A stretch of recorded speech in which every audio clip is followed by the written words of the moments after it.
নমস্কার। যুক্তি তর্ক সঙ্গে অর্কই আপনাদের স্বাগত। আপনাদের সঙ্গে আমি অর্কপ্রভ সরকার। রাষ্ট্রসংঘের মানবাধিকার কমিশনের চেয়ারম্যান অস্ট্রিয়ার আইনজীবী ভলকার তুর্ক বিবিসি ওয়ার্ল্ড সার্ভিসের হার্ট টকে একটা সাক্ষাৎকারে বলেছিলেন যে বাংলাদেশে যে গণ অভ্যুত্থান হয়েছে সেই গণ অভ্যুত্থানে দমন করতে সেনাবাহিনী যাতে বল প্রয়োগ না করে তার জন্য বাংলাদেশের সেনাবাহিনীকে তিনি হুমকি দিয়েছিলেন।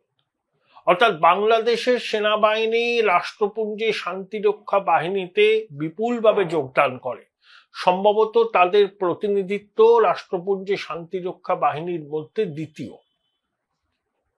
ভলকার তুর্ক হুমকি দিয়েছিলেন যদি সেনা অভ্যুত্থানকারী ছাত্র জনতার উপর বল প্রয়োগ করে তাহলে they have to face the consequences.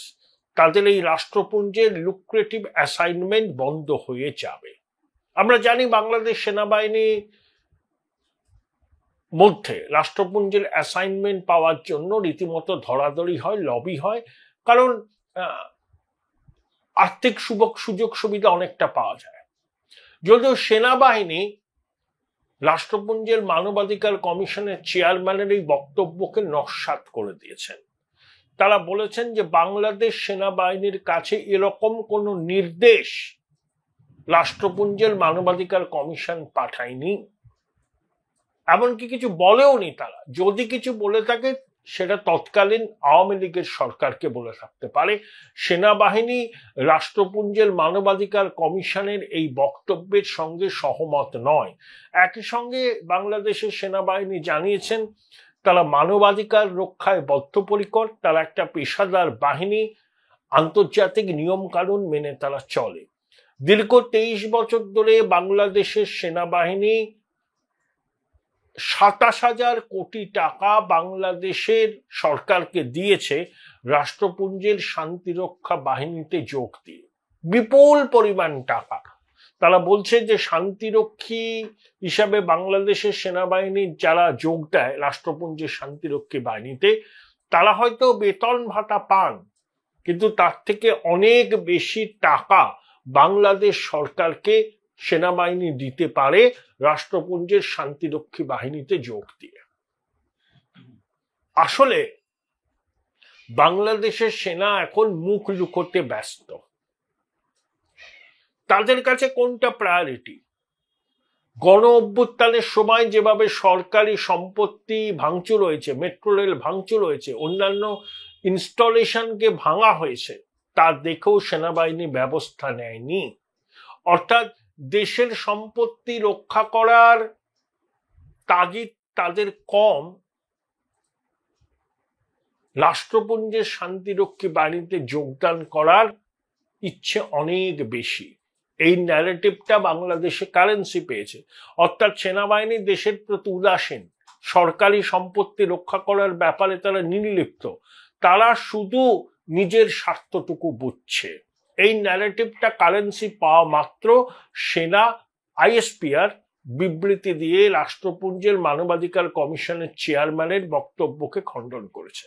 কিন্তু রাষ্ট্রপুঞ্জের মানবাধিকার কমিশনের চেয়ারম্যান ইউনূসের ঘনিষ্ঠ বন্ধু খুব আনন্দের সঙ্গে বলেছেন যে আমরা সিরিয়ায় পারিনি, সুদানে পারিনি, অন্য দেশে পারিনি, কিন্তু বাংলাদেশে আমরা সেনাবাহিনীকে সংযত করতে পেরেছি। হুমকি দিয়েছি যে আমাদের কথা না শুনলে রাষ্ট্রপুঞ্জের শান্তিরক্ষী বাহিনীতে তোমাদের যোগদান হবে না।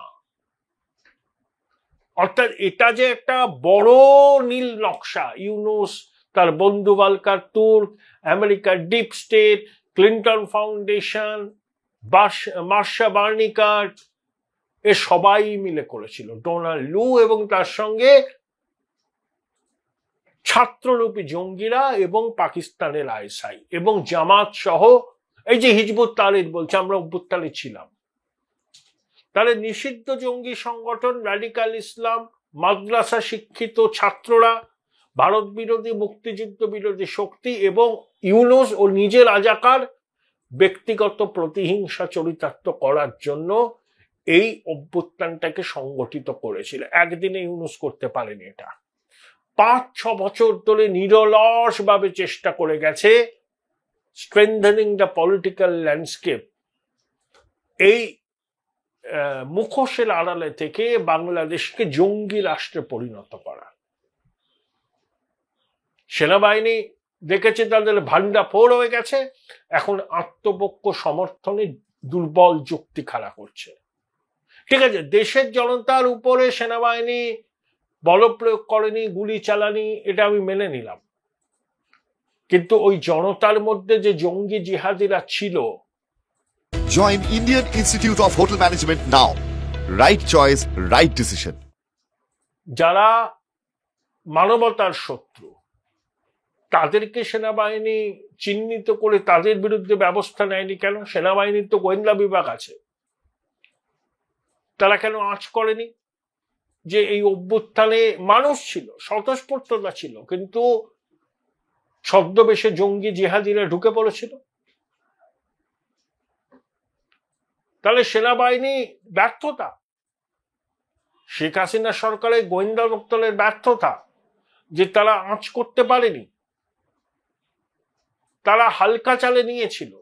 তলায় তলায় যে পদ্মা দিয়ে এত জল বয়ে গেছে সেটা শেখ হাসিনা, তার সরকার, তার গোয়েন্দা দপ্তর, তার উপদেষ্টারা কেউ বুঝতে পারে।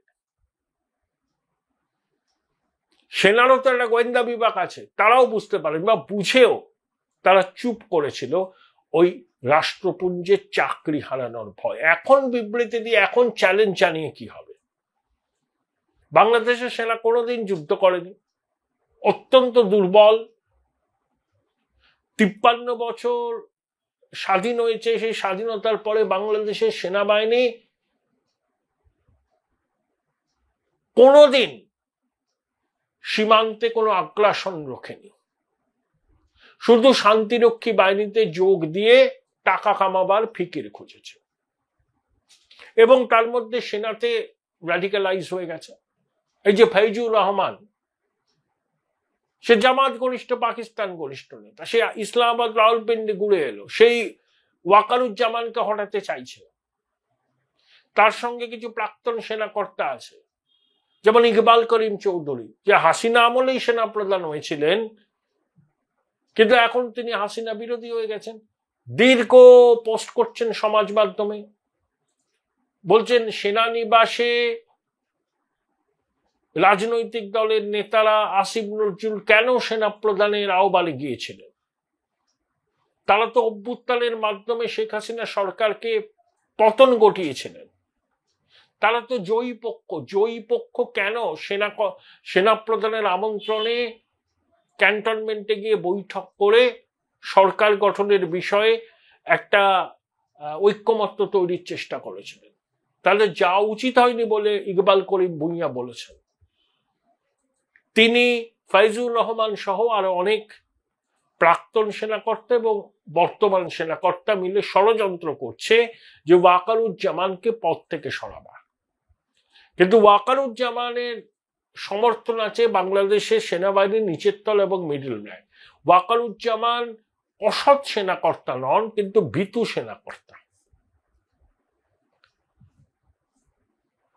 কিন্তু সেনাবাহিনীর মধ্যে ওয়াকারুজ্জামানের প্রভাব আছে ফাইজুর রহমানের থেকে বেশি। সেই জন্য ওয়াকারুজ্জামানকে হটানোর পরিকল্পনা এই প্রাক্তন সেনাকর্তা বা আইএসআই ঘনিষ্ঠ ফাইজুর রহমানের পক্ষে সম্ভব হয়। কিন্তু সেনাকে বাংলাদেশের মানুষের চোখে হেয় প্রতিপন্ন করেছে ওই বিবিসির হার্ড টকে দেওয়া ওই ভলকার তুর্কের সাক্ষাৎকার। দেখেছেন না, 32 নম্বর ধানমন্ডি ভেঙে গুড়িয়ে দেওয়া হলো, সেনা আসলো, উপস্থিত ছাত্র জনতা জঙ্গিরা ভুয়ো ভুয়ো বললো, সেনা ল্যাজ গুটিয়ে ক্যান্টনমেন্টে পালালো। এইসব দেখে শুনেই বোধহয় সেনা প্রধানের বিলম্বিত বোধোদয় হয়েছে, তাই তিনি রাওয়া কনভেনশন সেন্টারে দু কথা শুনিয়ে দিয়েছিলেন ইউনুসকে এবং রাজনৈতিক দলগুলো। এগুলো হচ্ছে বিবেক দংশন, পাপস্খলন। দেশবাসীর উপর সে দেশের সেনা কেন গুলি চালাবে? কেউ সমর্থন করে না, কিন্তু সাধারণ মানুষের পাশাপাশি ওই জুলাই অগাস্ট গণ অভ্যুত্থানে জঙ্গিরা যোগ দিয়েছিল, তাদেরকে চিহ্নিত করা হয়নি কেন? কেন নির্বিচারে গভর্নমেন্ট ইনস্টলেশন ভাঙচুর করা হলো? সেখানে তো সেনাবাহিনী হাত গুটিয়ে বসেছিল, সত্যিটা ফাঁস করে দিয়েছেন ভালকার তুর্ক। তাই সেনাবাহিনী এখন আত্মপক্ষ সমর্থনে দুর্বল যুক্তির অবতারণা ঘটাচ্ছেন। কিন্তু বিশ্বের মানুষ দেখেছেন যে গণ অভ্যুত্থানের শেষ দিকে সেনা কার্যত হাত গুটিয়ে বসেছিল। আমি আবার বলছি, নিজের দেশের সাধারণ মানুষের উপর সেনা বল প্রয়োগ করবে না, একদম ঠিক সিদ্ধান্ত। কিন্তু মানুষের বিরুদ্ধে যদি জঙ্গি জিহাদিরা থাকে, যারা মানবতার বিরুদ্ধে বিপজ্জনক শক্তি, তাদেরকে খোলা মাঠ ছেড়ে দেওয়া সেনাবাহিনীর পক্ষে অনুচিত কাজ হয়েছে। আশা করি সেনাবাহিনীর বিবেক দংশন হচ্ছে। দুর্বল যুক্তির অবতারণা করে ভালকার তুর্কের বিস্ফোরক দাবিকে নাকচ করার চেষ্টা আদৌ গ্রহণযোগ্য হবে না বাংলাদেশের মানুষের কাছে।